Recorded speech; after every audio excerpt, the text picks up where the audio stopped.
Heavyweight boxing champion Muhammad Ali once said to his little girls, "Everything that God made valuable in life is covered and hard to get to. Where do you find diamonds? Way down in the ground, covered and protected. Where do you find pearls? Deep down in the ocean, covered and protected by a beautiful shell. Where do you find gold? Way down in the ground, covered and protected by layer and layer of rock. All of these things are hard to get to. A body is sacred and should only be uncovered for the rarest of reasons. Your body is more priceless than gold, diamonds, or pearls." My mother has always said to me, modesty is key.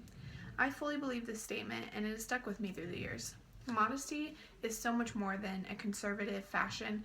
It is a fashion that encompasses your mind and your body.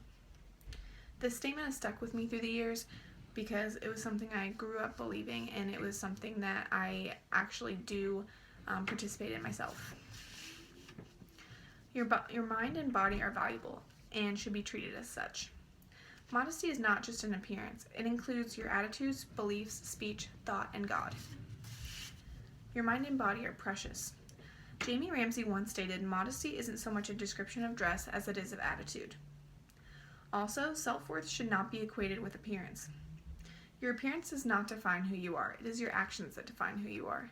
For instance, if a little boy were to push a little girl down and were to be mean to her, all the other little kids on the playground are going to remember what happened and how the boy acted and how the girl acted, and not what they were wearing. This holds true in regular society as well. More people are going to remember how you behaved and what you did rather than what you were wearing.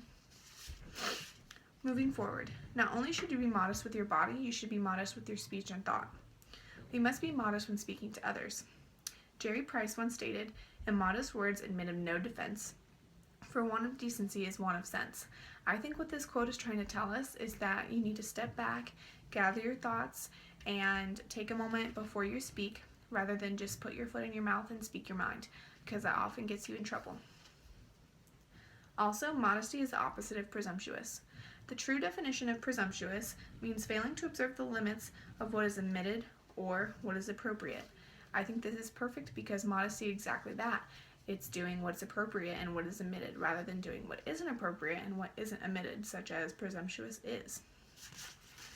Furthermore, within the Bible are the many reasons why modesty is key. One of the reasons God urges us to be modest is because modesty is an attitude of propriety and decency in dress, grooming, language, and behavior. If we are modest, we do not draw undue attention to ourselves. Instead, we seek to glorify God in body and in spirit. Corinthians 6:20. Also, with modesty comes the power you seek. In Proverbs 11:2, the Bible states, "Wisdom is with the modest ones."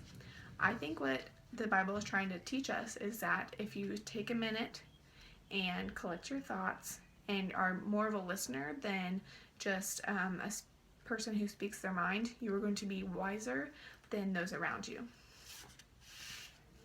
Finally, one's body and mind are valuable. Your body should be modestly covered, and your mind should have humble thoughts. Also, God urges us all to dress decently and act appropriately so that we do not draw undue attention to ourselves, and again, we can seek to glorify Him in the most highest of ways. Self-worth should not be measured by appearance. Once you let this idea in, you can fully focus on what's important to you. A man by the name of Buna Muhammad stated that beauty without modesty is like a conversation without honesty.